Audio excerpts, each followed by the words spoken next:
Hello there, this is Tattoo Jared, and in this video I would like to discuss the different moods of my particular bipolar disorder, which is bipolar 2. To preface this, I do know that bipolar 1 is going to be a lot more extreme than what I'm about to talk about, where in the depressive states of bipolar 1, people can't get out of bed and have much more darker consequences too. And in the manias, they may be up for days and rapid speech and all that kind of good stuff, which is not really good. But I want to talk about my experience and see if people can relate to what I've been through with this.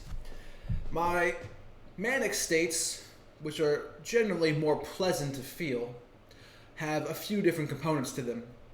One is thinking grandiose and thinking entrepreneurial thoughts and all these grand ideas that I can often start, but I often have a hard time following through on because of the other mental health symptoms we're about to talk about.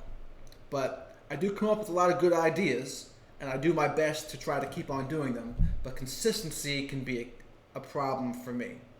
But of all the effects of my bipolar disorder, that's probably the most beneficial, that I think of all these things to do. Like I do this channel, which is good. Not as good would be the mania that comes with the sexual side effects, where sometimes if I'm in a manic state, instead of thinking entrepreneurial and big ideas, I'll just slip into being obsessed with maybe sex of some sort, or pornography, or some other form of kink. And these manic states to begin with, they can be triggered by nothing. They can be triggered by sugar, they can be triggered by caffeine, they can be triggered by drugs and or alcohol.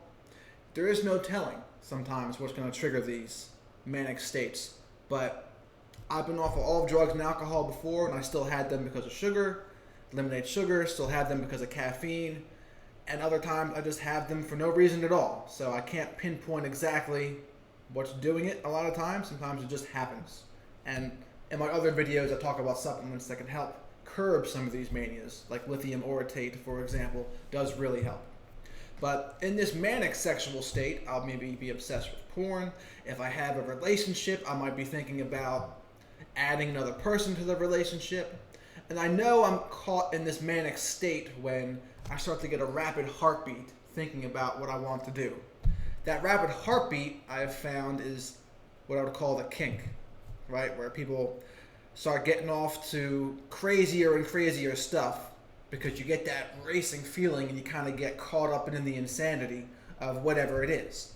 I know some people get caught up in BDSM, other people like voyeurism, who knows what it is. The point is, a lot of people have this kind of thing. And the problem is, usually these kind of kinks progress. And that's the problem. Right now, I would say, fortunately for me, I'm in the between kinks, which is, I think, good and bad for me at the same time. And we'll explain more about that later. The third kind of mania I get is more of like an irritable / angry mania, where my temper can just be out of this world bad, and I see things as black and white. So if you've done something bad to me, I can't think anymore of all the good things you've done. All I see is the bad you just did, which I do know is an element of borderline personality disorder, mind you. But the temper is definitely real with bipolar. Now, another thing, when I'm around people in this state, sometimes just being around them can make my skin crawl, and I just can't stand the energies of other people. I can't take it. It's like I'm too sensitive, and I need to just isolate. And it doesn't even matter if I'm really comfortable with a person sometimes. It doesn't even matter. Like I can deal, but I just need to be by myself to recharge, because when I'm in that state where just people's presence is irritating me, I just got to get out of there. And don't be asking me a series of questions either. That's the worst time for that. And that's a little different than the severe angry bipolar, because when you're angry, I at least get a sense of power, but that could also have bad effects, and just the fact that I just really lose my temper and I can just go off, which is not good. Now, the darker sides of my bipolar consist of mostly, actually before we go into the darker sides, there is a happy medium here where I just kind of feel quote-unquote in-between moods. Not manic, not depressed, just kind of okay. These states can last a while sometimes, and I'd say with my supplement routine, I'm pretty good 85% of the time or so, but I've yet to find something to knock out that last 15%. It's always there in some form or another. And we've talked about, with the mania, some of that 15%. The other side is the depressive states for me. In the depressive states, I just start to feel hopeless, severe depression, suicidal idealizations. I've never attempted, but most certainly thought about it many, many, many times.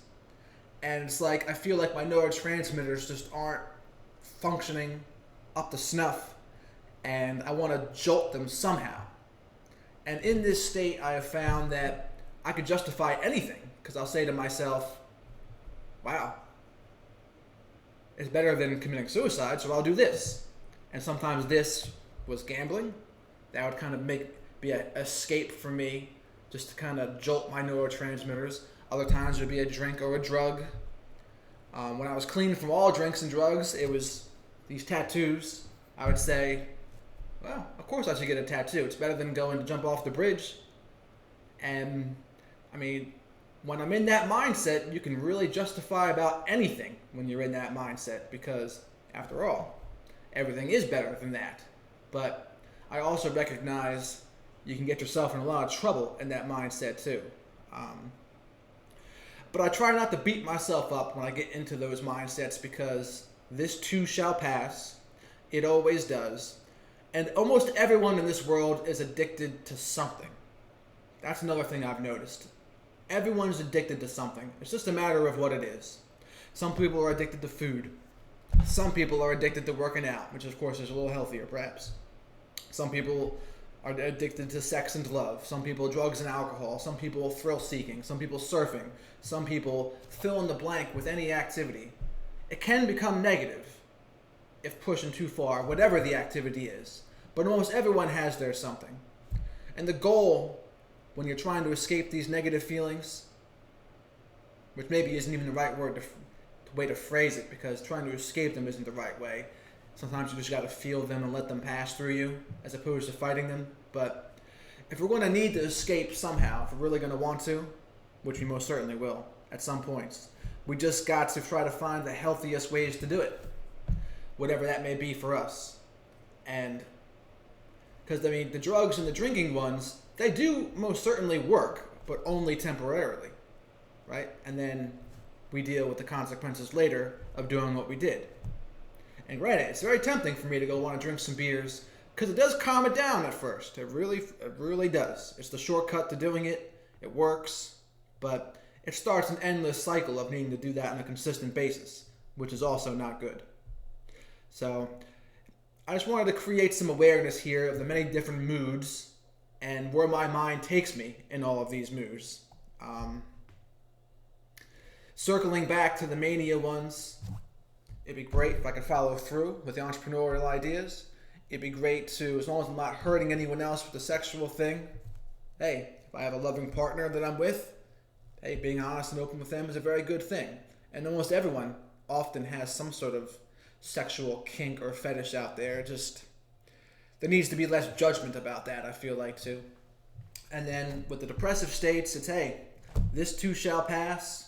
We're going to want to escape at some points. We're going to try to justify about anything to change how we feel, because it does suck that much sometimes. And hopefully we can limit the self-destructive behaviors we do when we're in that final state. And we can keep them, hopefully, as positive as possible. So those are the many moods of my different bipolar disorder. Hopefully, and my particular version is bipolar 2. Hopefully some of you can relate to this. I know it's not bipolar 1, and I know it's a little more severe, if not a lot more severe, and they might have a little different experience. But the people who also have cyclothymia, for example, which is a little less than bipolar 2, they can probably relate to this as well. So please share this with others if you think they might be able to relate and identify, and hopefully they'll remember this too shall pass, and there is help out there. Take a look at some of my other videos on supplements that can really help. That might really help people too. and one. Now, I'm not even going to talk about that this time. No. So, again, thanks for watching, and have a great day.